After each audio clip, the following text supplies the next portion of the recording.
நீலாவோட பக்கத்து வீட்டுக்காரம்மா காலிங் பெல்ல அடிச்சுக்கிட்டே இருக்க நீலாவு என்னாச்சுன்னு கேக்குறா.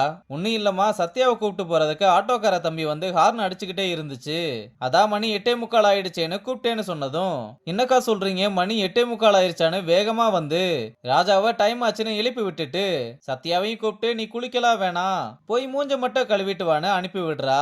அப்புறம் ராஜாவும் சத்யாவும் ரெடி ஆனதும் நீலா பிரேக்ஃபாஸ்ட் ரெடி பண்ணி கொண்டு கொடுக்க ரெண்டு பேரும் சாப்பிட்டு கிளம்பும் போது ராஜா போர்வையை மடிச்சு வைக்காம அப்படியே போனதும் 3 கல்லை எடுத்து ஜார்ல போட, இப்ப எதுக்கு நீலா இத்தனை கல்ல போட்டேன்னு கேட்டா, நீயே பாருன்னு சாப்பிட்ட தட்டு போர்வையெல்லாம் அப்படியே கிடக்குன்னு காமிக்கிறா.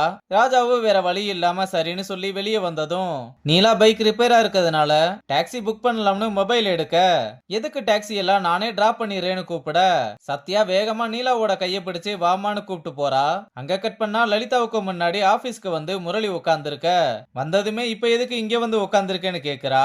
முரளியும் 2 நாளா டிப்ரெஷன்லயே சுத்திக்கிட்டு இருந்த, அதான் உன்னை சமாதானப்படுத்தலாம்னு வந்தேன்னு சொல்ல, எப்படி சமாதானப்படுத்துவேன்னு கேட்டா, ஏதோ பாக்ஸ காமிக்க அதுக்குள்ள 90s கிட்ஸோட முட்டாய் எல்லாம் இருக்கத பார்த்துட்டு ரொம்ப சந்தோஷமா அதை சாப்பிட்டு தேங்க்ஸ் சொன்னதும், சரி இப்பதான் இனிப்பு சாப்பிட்டிருக்கேல போய் தண்ணி குடின்னு சொல்ல, அவளும் சரின்னு தண்ணி குடிக்கலாம்னு போனா டேபிள்லயும் ஏதோ ஒரு கிஃப்ட் வச்சிருக்கான். அதையும் எடுத்து பார்த்து என்னடா கிஃப்ட் மலையா பொழியிறேன்னு ரொம்ப சந்தோஷப்பட, அந்த எக்ஸைட்மெண்ட் எல்லாம் கொஞ்சம் பேலன்ஸ் வச்சிரு, இதெல்லாம் விட ஸ்பெஷல் ஐட்டம் ஒண்ணு இருக்குன்னு சொல்லி விசில் அடிக்க எவனோ ஒருத்தன் உள்ள வர்றான். லலிதாவும் யாரடா இவன்னு கேட்க, அவன் ஏதோ மலையாளத்துல பாட்டு பாடினதும் லலிதாவும் அவனை யாருன்னு கண்டுபிடிச்சு, எடா நவீனு நீயானு மலையாளத்துல நல விசாரிச்சுட்டு நம்ம கேங்ல உள்ள பசங்களாம் இப்ப எப்படி இருக்காங்கன்னு கேட்க, அவனும் அதெல்லாம் அடிப்பொலியா இருக்காங்கன்னு பேசிக்கிட்டே இருக்க, என்னடா இது வந்ததுமே தலையை காமிச்சிட்டு ஓடிடுவான்னு பார்த்தா இங்கேயே பட்டறைய போட்டான்னு 2 பேரும் பேசுறத பார்த்து வயிறெறிய ஆரம்பிக்குது. உடனே எனக்கு ஸ்டேஷன்ல கொஞ்சம் வேலை இருக்கு, நான் போயிட்டு வரேன்னு சொல்லிட்டு கிளம்ப, இவங்க 2 பேரும் அவன் சொன்னதை கூட மதிக்கவே இல்ல. அப்புறம் வெறுவெறுன்னு ஸ்டேஷனுக்குள்ள உட்காந்து பேசாம ரிப்பன் கொடுத்ததோட நிப்பாட்டி இருக்கலாம், தேவையில்லாம தேர இழுத்து தெருவுல விட்டேன் போலையேன்னு புலம்பிக்கிட்டு இருக்க. ஜீவா என்னடா ஆச்சுன்னு கேட்டா, நல்லவனா இருடா, ஆனா ரொம்ப நல்லவனா இருக்காதுன்னு அவனுக்கு அட்வைஸ் பண்ணிட்டு, இப்ப நான் என்ன வேலை பார்த்துட்டு வந்திருக்கேன்னு கூட தெரியலையே, இப்ப இவனை என்ன பண்ணி கிளப்பி விடலாம்னு தெரியாம முழிச்சுக்கிட்டு இருக்க, ஏன்டா ஒரு மாதிரியே இருக்க, வயிறு எதுவும் சரியில்லையான்னு கேட்டா, வயித்தெரிச்சல்ரா, உனக்கெல்லாம் சொன்னா புரியாதுன்னு சொல்றான்.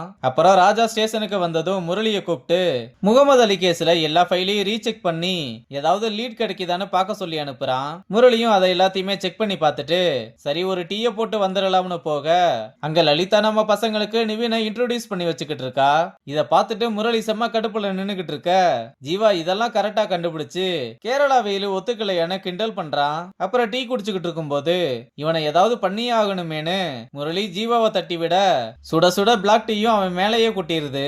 இத பார்த்ததுமே வேகமா ஸ்பென்சி அவ கர்ச்சிப்பை எடுத்து அவன் உடம்பெல்லாம் தொடச்சு விட்டுக்கிட்டு இருக்க, இத ஜீவா பார்த்து கடுப்பாகி டே ஒழுங்க மரியாதை அவனை கிளப்பி விட்டுருன்னு சொல்ல, முரளியும் இதாண்டா சான்ஸ்னு ஒரு ஆட்டோவை கூப்பிட்டு, உங்களுக்கு ட்ரெயினுக்கு டைம் ஆச்சுல, உங்க பொண்டாட்டி வேற ஆஃப் டே தான் டைம் கொடுத்திருக்காங்க, வேகமா கிளம்புங்கன்னு அனுப்பி விடுறான். அப்ப ராஜா கால் பண்ணி லலிதாவை கூப்பிட்டு ஸ்டேஷனுக்கு வர சொல்ல, அவனும் லலிதாவை கூப்பிட்டு வந்ததும் முகமது அலி கேஸ்ல ஏதாவது லீட் கிடைச்சதான்னு கேட்க, அது ஆக்சிடென்ட்ன்றதை தாண்டி நம்ம கிட்ட எந்த எவிடன்ஸுமே இல்லைன்னு சொல்ல, லலிதாவும் என் சைட்லயும் அதே தான்னு சொல்றா.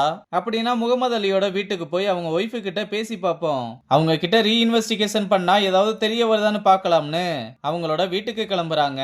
அங்க கட் பண்ணா நம்ம பசங்க முகமது அலியோட வீட்டுக்கு திரும்ப திரும்ப தொந்தரவு பண்றோம்னு நினைக்க வேணாம், உங்க ஹஸ்பண்ட் விஷயமா எங்க கிட்ட ஏதாவது சொல்ல மறந்துருக்கீங்களான்னு கேட்க, அப்படிலாம் இல்ல சார், எனக்கு தெரிஞ்ச எல்லா விஷயத்தையுமே சொல்லிட்டேன்னு, கொஞ்சம் இருங்க தண்ணி எடுத்துட்டு வரேன்னு சொல்லிட்டு உள்ள போக, அப்ப முரளி ஹால்ல உள்ள பீரோல் உடஞ்சிருக்கத பார்த்து அத ராஜா கிட்ட சொல்ல, அவனும் அதுக்குள்ள ஏதாவது இருக்கான்னு திறந்து பார்க்க அதுல எதுவுமே இல்ல.